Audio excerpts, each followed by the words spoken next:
Et maintenant, on a François Provencher qui va pouvoir s'approcher, notre pasteur, pour nous relancer dans la série de l'Épître de Paul aux Colossiens. Alors, on va le laisser sûrement avec beaucoup d'enthousiasme relancer la série. Merci François.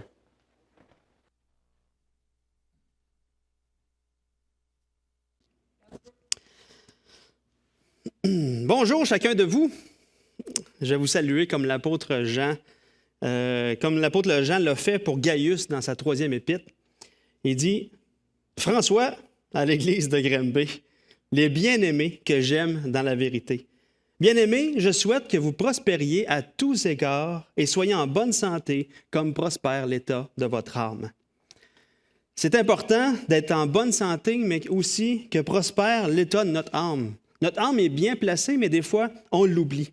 Ça va être un peu le sujet du message ce matin. Il ne faut pas que je me trompe, on est vendredi soir, mais c'est ce matin, aujourd'hui. Présentement, au Québec, on vit dans une situation qui s'étire et en même temps qui étire notre patience. Parce que suite à l'annonce d'un 4 semaines de confinement avec en plus un couvre-feu, certains d'entre nous peuvent être tentés de tomber dans le découragement, dans la colère. Certains peuvent même être tentés de lever les poings vers le gouvernement, lever les poings vers la COVID-19, lever les poings vers ceux qui ont été imprudents pendant le temps des fêtes, qui ont attrapé la COVID dans les réunions familiales. Tu sais, tout le monde cherche un coupable en ce moment. Lever les poings vers ceux qui reviennent de vacances, peu importe. Les émotions qu'on vit peuvent être légitimes, parce que souvent sont en lien avec des privations de la bénédiction de nous voir notre famille, de nous serrer dans nos bras, de nous faire des gros câlins, de nous donner des becs, de manger ensemble, de passer des soirées ensemble en église-maison sans problème de nombre de personnes ou bien de lieux. On vit une privation présentement de vivre naturellement l'amour entre frères et sœurs en se saluant par un saint baiser. Même si on vit tout ça, même si ça peut être frustrant, même si on peut être tanné, en tant qu'enfant de Dieu, on est appelé à briller dans cette noirceur. La tentation peut être forte de réagir avec amertume ou de réagir par la chair qui réagit avec colère dans cette situation-là. Mais aujourd'hui, malgré la tentation de laisser agir notre chair, j'aimerais vous encourager, nous encourager, je prêche pour moi aussi, à fixer les regards ailleurs que sur l'épreuve qu'on vit. Si l'épreuve devient centrale dans notre vision, bien, on va agir par la chair, suite à des inquiétudes, des injustices ou des anxiétés reliées à des informations qu'on trouve sur Internet qui sont vraies ou qui sont fausses. Mais si notre Seigneur Jésus-Christ est le centre de notre vision, on va briller dans cette noirceur. Si on focus sur notre Seigneur Jésus-Christ, on ne va plus agir comme autrefois lorsqu'on n'appartenait pas à Jésus, lorsqu'on n'était pas encore des enfants de Dieu. Au contraire, on va agir comme des enfants de Dieu parce qu'en Dieu, en Christ, Dieu nous a donné une nouvelle identité. Dieu nous a donné aussi une nouvelle tâche en Christ, pas celle de nous inquiéter ou de choquer, on a une nouvelle tâche. Et en plus, Dieu nous a donné une nouvelle espérance en Christ. Donc, ces 3 choses que Dieu nous a données en Christ, on va les voir au travers de Colossiens 3, versets 1 à 4. Donc, ce matin, on continue notre série sur une nouvelle vie enracinée en Christ dans Colossiens. Et cette série prend tout son sens lorsqu'on voit les épreuves dans lesquelles on traverse présentement. Le fait d'être enraciné en Christ, de le croire, de le vivre, va vraiment nous amener à faire la différence dans ce monde de souffrance. Mais avant d'aller plus loin, j'aimerais vous replacer dans le contexte parce que ça fait quand même 4 semaines qu'on n'a pas touché au livre de Colossiens. Donc, l'Église de Colosse a reçu l'Évangile de la part d'Épaphras qui lui-même l'avait reçu de Paul. Et l'Évangile, cette bonne nouvelle du salut en Jésus-Christ, avait été reçu réellement de la part des Colossiens. Donc, les Colossiens étaient réellement des enfants de Dieu. Mais tout à coup, il y a des faux docteurs qui sont arrivés, se sont mis à enseigner toutes sortes de fausses choses par rapport à Jésus, par rapport au salut, par rapport à Dieu. Toutes des choses qu'on a vues avec Serge la dernière fois, qui sont les ismes, le moralisme, le mysticisme, le légalisme, l'ascétisme, même le naturalisme. toutes des choses qui détournent le regard des choses d'en haut pour nous confier dans les choses sur la terre ou en notre chair ou en notre propre capacité. Donc, en entendant tout ça, les chrétiens de Colosse sont ébranlés dans leur foi en l'Évangile qu'ils ont reçu. Là, Épaphrase va voir Paul, qui lui écrit la lettre de Colosse, la lettre de Colossiens, pour rectifier la vérité sur la personne de Jésus, sur l'Évangile, de tout ce qu'on est en Jésus, puis notre nouvelle façon de vivre, qui est cette nouvelle vie qui est en Jésus. Donc, Paul apporte aux chrétiens de Colosse et à nous aujourd'hui cette exhortation qu'on retrouve dans le chapitre 2, versets 6 et 7, qui dit « Ainsi donc, comme vous avez reçu le Seigneur Jésus-Christ, marchez en lui, étant enracinés et fondés en lui et affermis par la foi, d'après les instructions qui vous ont été données, et abondez en actions de grâce. » Mais de marcher en lui, enracinés, fondés en lui, affermis par la foi, d'après les instructions qui nous ont été données, et abondés en actions de grâce, peu importe ce qui nous arrive, c'est possible seulement en comprenant l'implication réelle de notre vie, de notre nouvelle vie, d'avoir reçu Jésus-Christ. Puis cette implication-là d'avoir reçu le Seigneur Jésus-Christ se trouve dans Colossiens 3, versets 1 à 4, que je vais lire tout de suite. Donc, il s'est écrit, c'est là où on était rendu, Colossiens 3, versets 1 à 4. « Si donc vous êtes ressuscités avec Christ, cherchez les choses d'en haut, où Christ est assis à la droite de Dieu. Affectionnez-vous aux choses d'en haut, et non à celles qui sont sur la terre. Car vous êtes morts, et votre vie est cachée avec Christ en Dieu.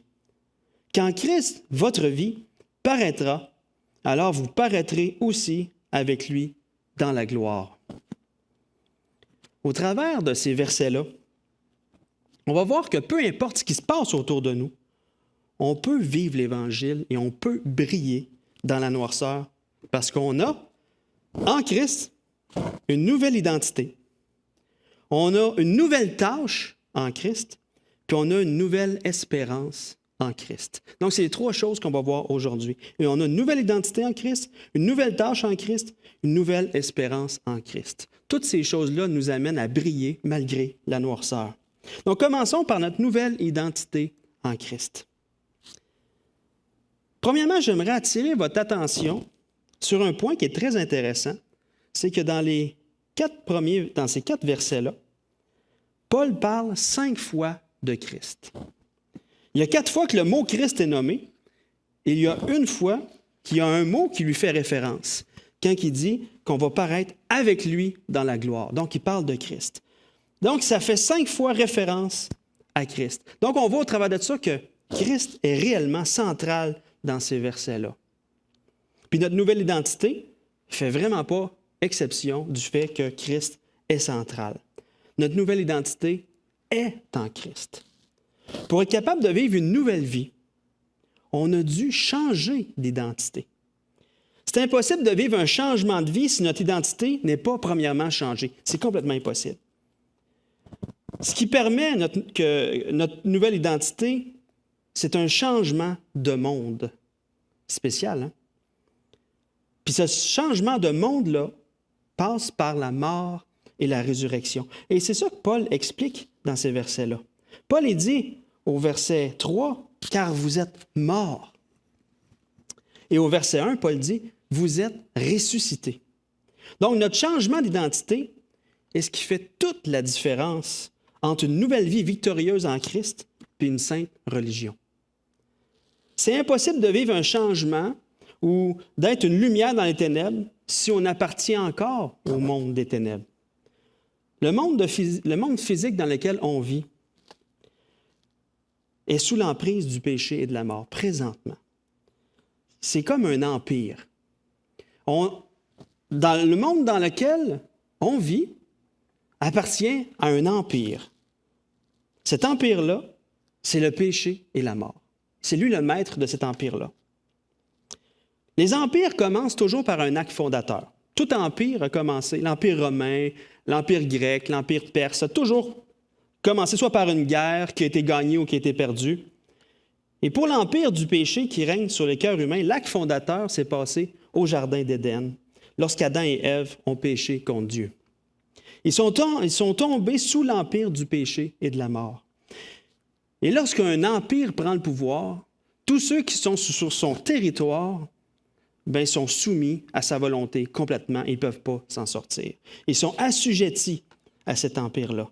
Et Adam et Ève ont été les premiers humains et toute l'humanité qui a suivi a été sous l'emprise et l'empire de cet empire-là qui est le péché et la mort. Donc soumis complètement à cet empire, soumis complètement au péché, sans possibilité de se racheter eux-mêmes, sans possibilité de vivre une vie victorieuse complète sur le péché.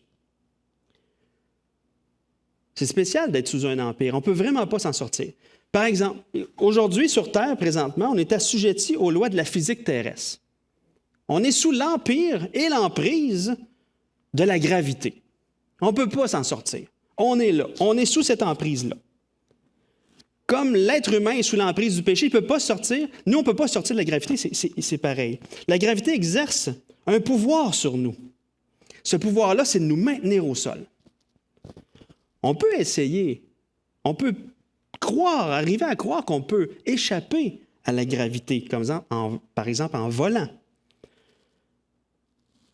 On peut arriver à voler, mais encore là, est-ce qu'on échappe à la loi de la gravité? Non, parce que l'être humain peut arriver à voler tout simplement en construisant des choses qui nous amènent à voler. Soit des jets d'air qui nous propulsent dans les airs, soit une hélice comme un hélicoptère, soit une force de pression en dessous des ailes d'un avion reliée à la vitesse et tout ça pour nous faire voler. Pendant ce temps-là, l'être humain croit qu'il peut échapper à la gravité. Mais même si on a l'impression d'être vainqueur sur la loi de la gravité, on est toujours assujetti par cette loi-là. Sauter en bas d'un avion sans parachute, ou avec parachute, ça prend un parachute, mais si vous n'avez pas de parachute, est-ce que vous êtes capable d'échapper à la loi de la gravité? Non. Vous allez devenir plate comme une crêpe. C'est la réalité. Parce qu'on est assujetti à cette loi-là. On est sous l'empire de la loi de la gravité. Pour échapper à la loi de la gravité, on doit changer complètement d'univers, un univers dans lequel la loi de la gravité n'existe pas. De la même manière, l'être humain est sous cette emprise, cet empire de la loi du péché. Et il y a la conscience du péché. Depuis le péché, il y a cette conscience-là. Même avant la loi, il y avait déjà la conscience du péché. L'être humain se savait pécheur. La loi a juste mis en évidence la gravité du péché et la grandeur de la sainteté de Dieu. Mais le péché existait avant la loi. L'être humain appartient au monde des ténèbres à cause du péché, puis il ne peut pas s'en sortir. Il est assujetti à l'empire du péché. Pour assouvir sa conscience, pour essayer de se faire croire qu'il n'est pas réellement sous l'emprise du péché, l'être humain se bâtit toutes sortes de religions, toutes sortes de fausses croyances pour essayer d'atteindre la sainteté, pour essayer de se détourner du péché, pour essayer d'apprivoiser le péché, d'être maître du péché. Mais tous les systèmes religieux et toutes les manières de vivre en dehors de Christ pour assouvir notre conscience pécheresse ont un point en commun. Puis ce point commun-là, c'est que les adeptes qui reçoivent les adeptes de ces religions-là reçoivent une série d'idées, une série de principes, de pratiques, de méthodes. Puis les leaders de ces religions-là vont vous dire, « Tiens, fais ça, je te donne ça, vas-y, pars avec ça. » Et là, les gens ils vont partir avec ça, ils vont s'efforcer de suivre toutes sortes de règles, des méthodes, et là, ils vont avoir l'impression de vivre un avancement dans le bien. Ils vont avoir l'impression de déjouer le péché et la mort. Mais en fait, ils sont toujours assujettis au péché. Puis la culpabilité va toujours les rattraper parce qu'ils n'arriveront jamais à suivre parfaitement les principes, les idées, les méthodes qui sont eux-mêmes imposées par leur leader spirituel. Et ils vont vivre une vie de découragement. Et en plus, une vie de restriction de toutes sortes de choses pour rien, parce que tout ce qu'ils vont faire ne va pas les sortir de cette emprise du péché. Et c'est quand même la mort spirituelle qui les attend, parce qu'ils appartiennent déjà au monde de la mort spirituelle. Et c'est ça que les faux docteurs, dans l'Épître de Colossiens, veulent apporter comme idée aux Colossiens. Ils veulent dire, Christ n'est pas suffisant. Vous devez en plus faire telle ou telle chose.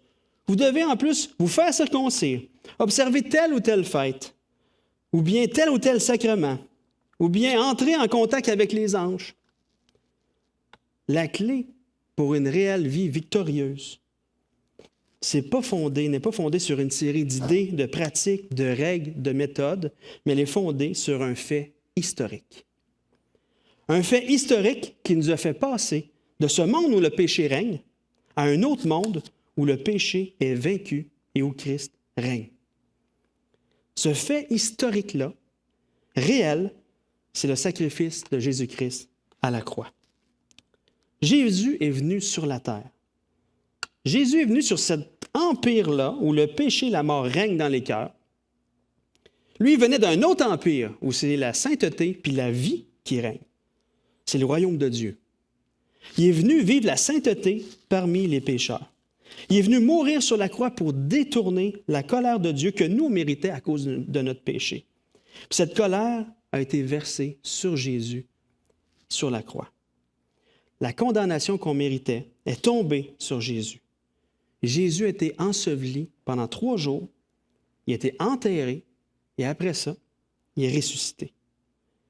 Et Jésus offre aujourd'hui, maintenant, à tout le monde de payer la dette de ses péchés et de le faire passer du royaume, de l'empire de la mort spirituelle, au royaume, à l'empire de la vie éternelle.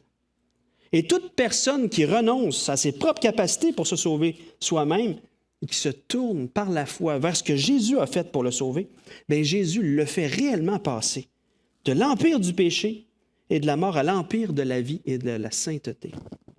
Jésus le fait mourir à ce monde de ténèbres qui est assujetti à la mort et le fait ressusciter dans son monde à lui, son royaume à lui. C'est ça que Paul veut dire quand il dit qu'on est mort et ressuscité. On est né de nouveau. Et lorsqu'on est né de nouveau, on est lié à ce fait historique du sacrifice de Jésus à la croix et non sur une série de règles pour nous sauver. Donc, notre nouvelle manière de vivre est maintenant reliée à notre nouvelle naissance et est maintenant reliée au fait que nous sommes nés de nouveau. Et dans le chapitre 2,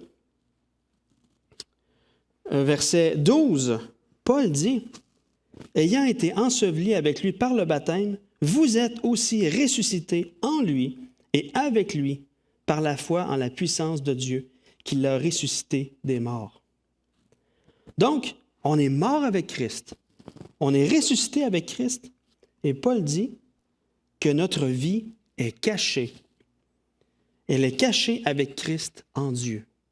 Ça veut dire que notre vie, ça veut dire entre autres que notre vie qui est cachée est maintenant en sécurité avec Christ. Notre nouvelle identité est maintenant d'être enfant de Dieu. Et puis c'est le point de départ. On ne vit plus par le moralisme qui dit « Efforce-toi de devenir ce que tu dois être ». À cause de notre nouvelle identité, notre direction est complètement l'inverse. C'est « Vis pleinement maintenant la personne que tu es devenue en Christ ».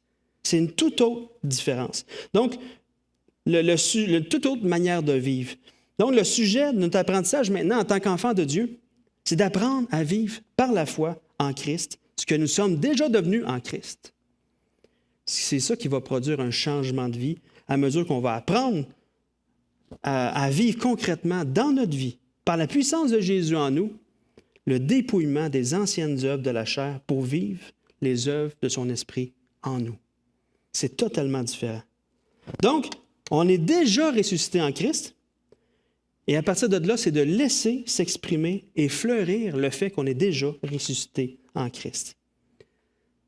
Je ne sais pas si vous avez déjà entendu l'histoire de l'œuf d'aigle qui tombe parmi les dindes. C'est un œuf d'aigle qui tombe du nid, qui roule et qui se rend jusque dans l'enclos des dindes. Une dinde aperçoit l'œuf et le place avec ses œufs à elle. L'œuf de l'aiglon éclot avec les œufs de dindon. Et la dinde en prend soin comme si c'était un de ses petits dindons. Donc, l'aiglon est élevé comme un dindon. Il marche comme un dindon, il mange comme un dindon, il essaye de glousser comme un dindon. Un jour, l'aiglon apprend par les hôtes d'Inde la fatalité de la vie d'un dindon. Et cette fatalité-là, qui est inévitable, c'est de devenir un jour le repas du jour de l'an. Et là, c'est une vie de tristesse qui est là, malgré le fait qu'il n'est pas un dindon, parce que lui, il s'attend qu'il va finir au jour de l'an aussi. Il y a une vision de lui-même qui est là. Il ne se rend pas compte qu'il n'est pas un dindon. Un jour, un aigle vole au-dessus de l'enclos des dindons. Il passe par là, puis il voit un aigle parmi les dindons. Il descend et lui révèle sa réelle identité. Et tout à coup, sa vision de lui-même change et la vision de son avenir aussi change. Il apprend maintenant, petit à petit, à vivre comme un aigle et non plus comme une dinde. Il découvre ses capacités, il finit par s'envoler et échapper à une vie de tristesse. Il vit une réelle liberté. Il vit maintenant sa nouvelle identité d'aigle. Et parfois, les enfants de Dieu, on peut oublier qu'on est un enfant de Dieu. Ou on peut voir, on peut ne pas connaître tout l'impact d'avoir eu une nouvelle identité. Et des fois, on marche comme tout le monde. On marche comme si on était assujetti à la loi ou qu'on était assujetti à la mort ou assujetti au péché. Quand que Jésus nous a fait passer du monde de la mort au monde des vivants et qu'on peut maintenant marcher par sa puissance. On peut maintenant apprendre, consacrer notre vie à apprendre c'est quoi nos nouvelles capacités d'enfants de Dieu, comme l'aigle. Et le fait de connaître qui on est en Christ, le fait de connaître notre nouvelle identité en Christ, le fait qu'on appartient à un autre monde et que notre vie est cachée en Jésus, bien, peu importe ce qui se passe autour de nous en ce moment, bien, ça nous amène à réaliser qu'on n'appartient plus à ce monde-là.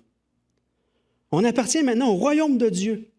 Et on peut briller dans le monde. On peut ne pas se laisser influencer par ce qui passe. Il y a plein de vagues qui passent, mais on est sur un bateau qui est Christ, qui est accroché avec un ancre dans le fond, qui fait que même s'il y a des grosses vagues, nous, on peut rester stable. Nous, on peut rester calme dans la tempête parce que Christ est avec nous, puis on est avec Christ. Donc, on peut briller parce qu'on a une nouvelle identité. On peut ne pas se laisser influencer par ce qui se passe autour de nous. On peut ne pas se laisser influencer par ceux qui ont peur autour de nous. On peut ne pas se laisser influencer par ceux qui sont en colère autour de nous, mais rester joyeux malgré l'épreuve qu'on vit, à cause qu'on n'appartient plus à ce monde-là. On appartient au monde de Jésus. Donc, on peut traverser joyeusement cette épreuve parce qu'on est une nouvelle créature. Ce n'est pas du déni de ce qui se passe autour de nous. C'est vivre dans la réalité qu'on est dans un autre monde.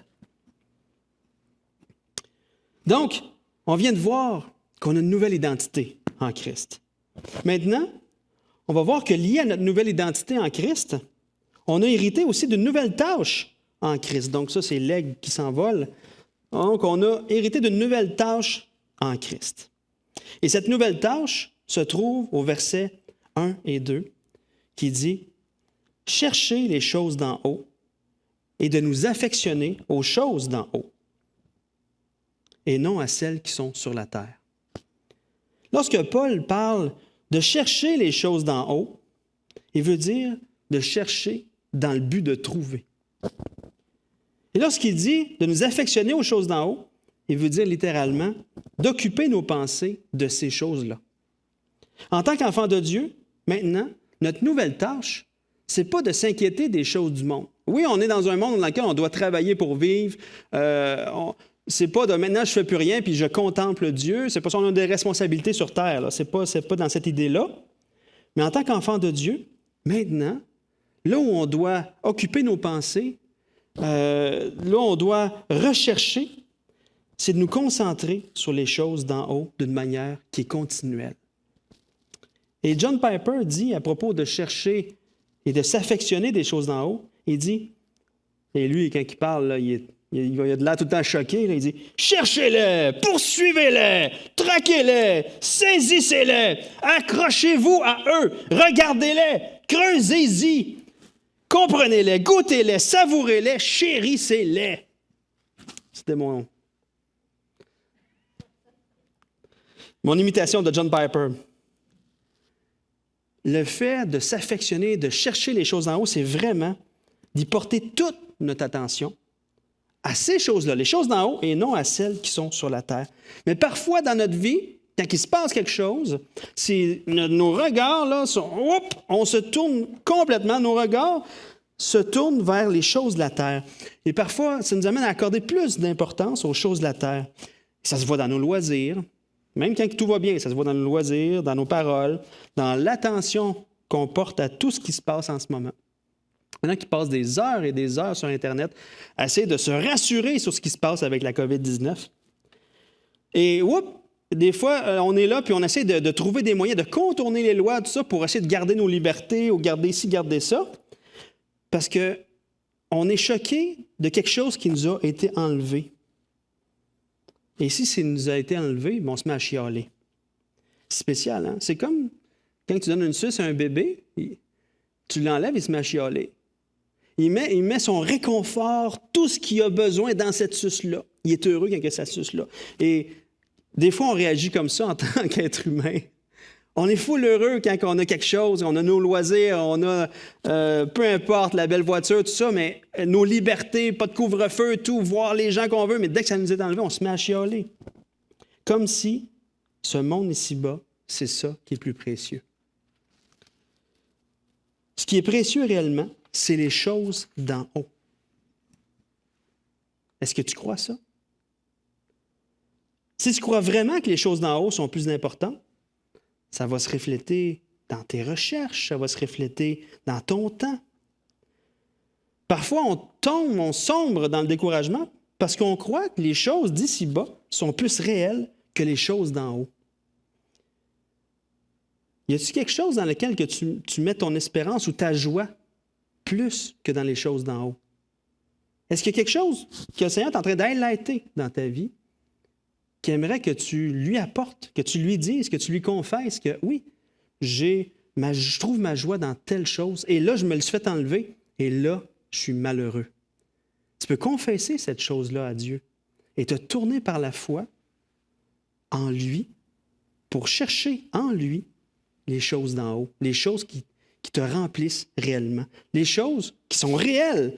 Le monde spirituel dans lequel on se trouve en Jésus-Christ est très réel. Mais des fois, on a tendance à voir que le monde terrestre est plus réel que le monde spirituel. Est-ce que le Seigneur veut t'amener à changer ton système de valeurs en ce moment? On agit en fonction de ce qu'on croit être vrai. Après quoi tu cours? Est-ce que tu cours en cherchant les choses d'en haut ou tu cours en cherchant les choses du monde? Le temps que tu vas consacrer va démontrer ce qui est réellement vrai dans ta vie. C'est la même chose lorsqu'on glisse dans le péché. Des fois, on va croire un mensonge, on va croire que notre péché nous rend plus heureux que notre vie avec Dieu, que de triper sur la grandeur de Dieu, que de fixer les regards sur lui, que de marcher dans la sainteté. Parce que des fois, on oublie qui on est et là, on se replace sous la domination du péché, mais on croit un mensonge. On est au-dessus de ça en Christ parce qu'on appartient au monde, on est mort au péché. Donc, on marche maintenant dans la sainteté. On peut dire non. On a la puissance en Jésus de dire non au péché. Et on a la puissance en Jésus aussi de dire oui à ce qu'il nous donne à lui, par la foi, parce qu'il nous donne la foi nécessaire. Donc, on n'appartient plus à ce monde-là. Notre tâche maintenant est différente. On doit se consacrer, se concentrer à connaître les choses d'en haut. Mais c'est quoi ces choses d'en haut? Puis ils sont où ces choses d'en haut? Premièrement, ils se trouvent en haut, mais c'est où Christ est assis à la droite de Dieu. Ces choses d'en haut sont toutes les réalités et les vérités sur la personne de notre Seigneur Jésus-Christ. Ces réalités, Paul les a présentées dans le chapitre 1.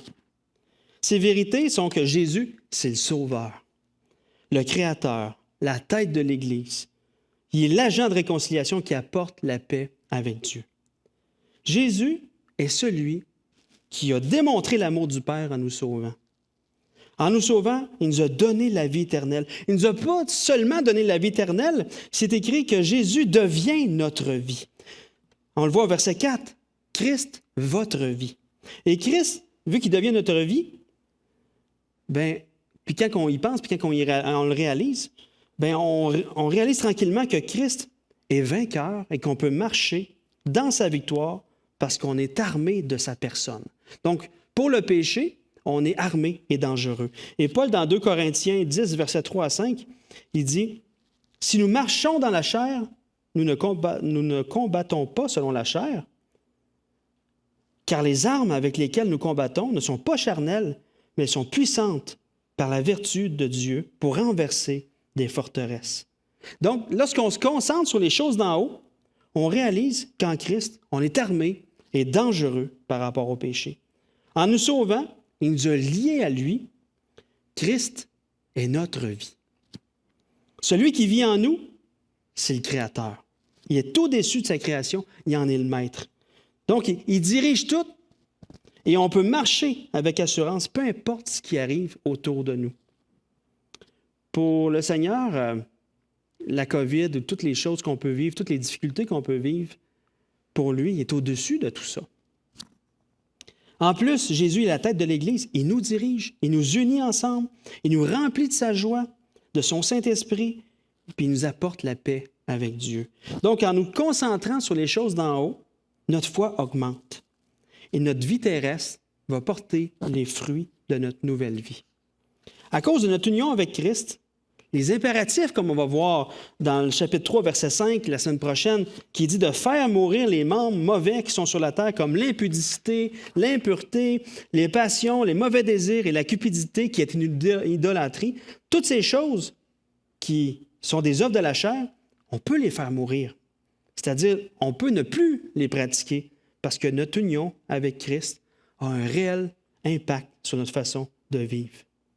Et finalement, l'impératif de faire mourir dans ces versets-là doit être perçu comme un appel à répondre à la puissance transformatrice qui opère déjà en nous, puis à coopérer avec elle. Et tout ça, c'est parce qu'on cherche les choses d'en haut, on découvre la personne de Jésus de plus en plus. Ça a un effet transformateur dans nos vies. Et tout ça à cause que, premièrement, on a une nouvelle identité.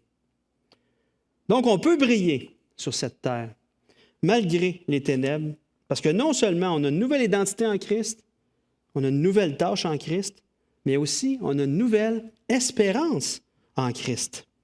On voit que cette nouvelle espérance dans ces versets-là, c'est à la fin du verset 3 et au verset 4, qui dit « Et votre vie est cachée avec Christ en Dieu.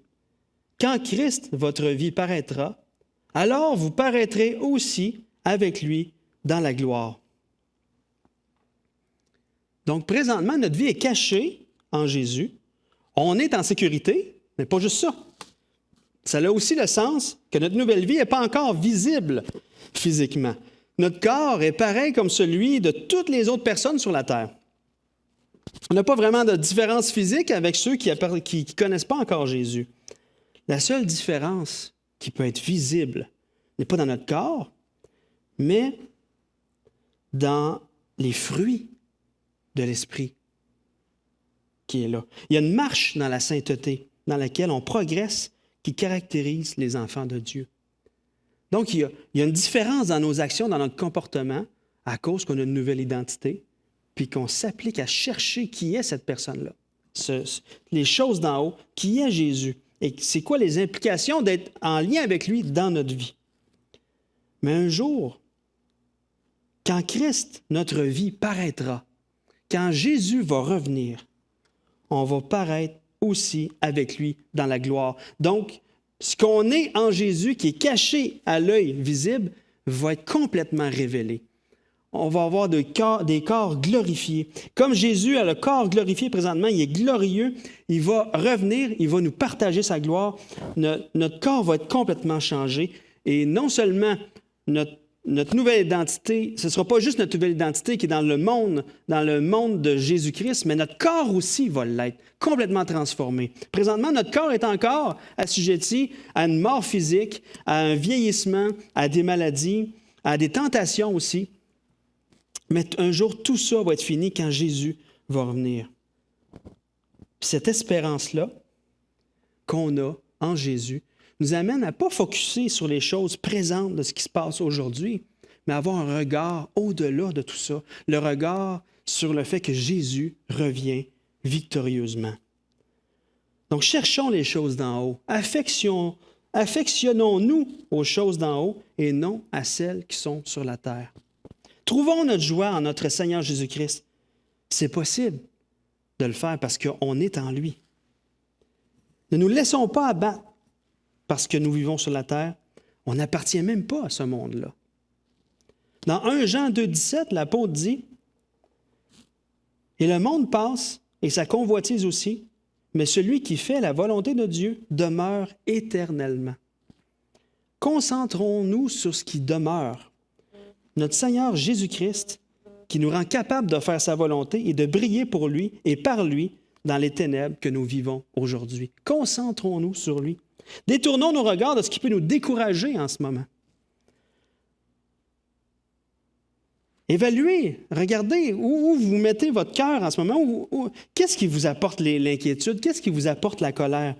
Et c'est probablement quelque chose qui est plus central dans votre vie que le Seigneur Jésus. Vous pouvez le confesser à Dieu, ces choses-là. C'est parce que c'est une idole. Une idole, c'est quelque chose, peu importe quoi, dans lequel on met notre confiance pour être heureux ou pour vivre, au lieu de mettre notre confiance en Jésus pour être heureux et pour vivre. Le Seigneur veut nous amener à une repentance, d'abandonner ces idoles-là et de se tourner vers lui par la foi pour puiser notre joie, notre bonheur en Jésus. Au lieu de passer des heures et des heures à chercher sur Internet, puis que ça vous rend anxieux, mettez donc ce temps-là à méditer sur les vérités de Jésus qu'on retrouve dans la parole. Parce que notre identité est en lui. Notre nouvelle tâche, c'est de chercher justement les choses d'en haut, les choses le concernant lui. Et en plus, on a une nouvelle espérance en lui. Et dans Colossiens 3, 16 et 17, il est écrit, on va les voir dans les prochaines semaines, l'apôtre Paul nous exhorte en disant que la parole de Christ habite parmi vous abondamment. Instruisez-vous et exhortez-vous les uns les autres en toute sagesse, par des psaumes, par des hymnes, par des cantiques spirituels, chantant à Dieu dans vos cœurs, sous l'inspiration de la grâce, et quoi que vous fassiez, en parole ou en œuvre, faites tout au nom du Seigneur Jésus, en rendant par lui des actions de grâce à Dieu le Père. Ça, c'est le fruit de cœurs qui sont tournés vers les choses d'en haut. Le fruit de cœurs qui sont conscients de leur identité. Le fruit de cœurs qui regardent à l'espérance du retour de Christ et pas à ce qui se passe dans le monde présentement. Ça va nous amener à partager, à propager la joie dans l'Église les uns envers les autres. Et aussi à propager la bonne nouvelle de Christ les uns envers les autres et aussi envers ceux qui ne connaissent pas encore le Seigneur Jésus-Christ, qui peut les sauver, eux autres aussi, puis les arracher de cette emprise, de cet empire-là du péché et de la mort. Concentrons-nous à découvrir Jésus-Christ dans sa parole. Puis le fruit de cette joie-là, en lien avec notre nouvelle identité, ça va aussi nous amener à nous tenir unis dans la grâce et la joie qu'apporte notre Seigneur Jésus-Christ. Ça va avoir aussi le fruit de nous encourager les uns les autres au lieu de propager le doute ou le découragement. Et je vais terminer en vous lisant une prière que Paul fait dans Éphésiens 3, versets 14 à 20. Il dit, OK, juste l'écouter. « À cause de cela, je fléchis le genou devant le Père, duquel tire son nom toute famille dans les cieux et sur la terre, afin qu'il vous donne, selon la richesse de sa gloire, d'être puissamment fortifié par son esprit dans l'homme intérieur, en sorte que Christ habite dans vos cœurs par la foi, afin qu'étant enraciné et fondé dans l'amour, vous puissiez comprendre avec tous les saints quelle est la largeur, la longueur, la profondeur et la hauteur, et connaître l'amour de Christ qui surpasse toute connaissance, en sorte que vous soyez remplis jusqu'à toute la plénitude de Dieu. Or, à celui qui peut faire, par la puissance qui agit en nous, infiniment au-delà de tout ce que nous demandons ou pensons, voyez tout comme une occasion que le Seigneur peut utiliser dans notre vie pour l'Église et le monde autour de nous. Donc, voyons tout comme une occasion. Ne nous décourageons pas. Ne nous décourageons pas en Christ, parce qu'on a une nouvelle identité en lui. On a une nouvelle tâche en lui.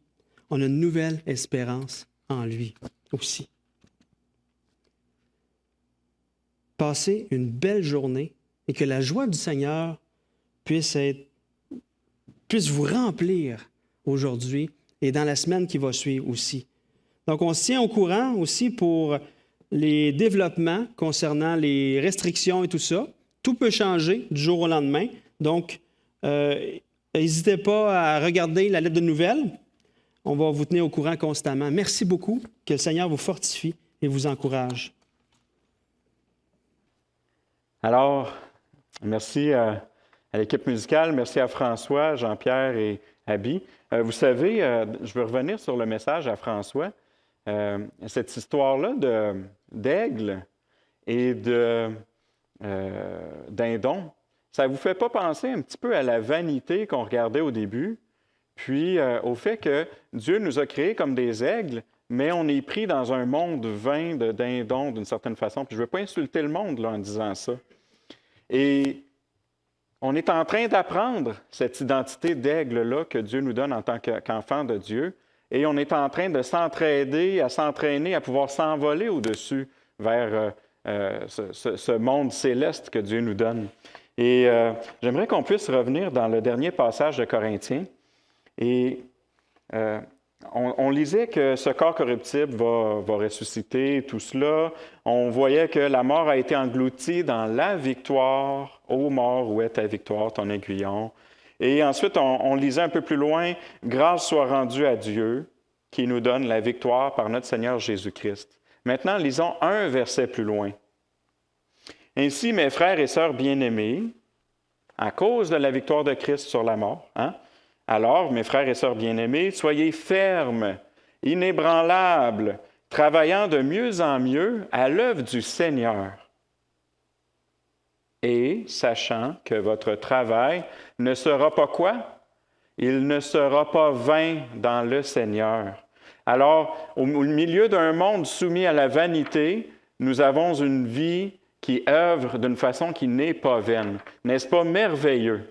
N'est-ce pas merveilleux de pouvoir être en contact avec la parole de Dieu puis de comprendre la vérité qui nous entoure, qui nous concerne? Alors, frères et sœurs, le monde final des chrétiens n'est pas soumis à la vanité, au péché et à la mort, mais il marche dans la victoire, dans la sainteté, et on en est béni. Et c'est sur cette bénédiction-là qu'on veut se laisser maintenant. Alors, on vous souhaite une bonne semaine.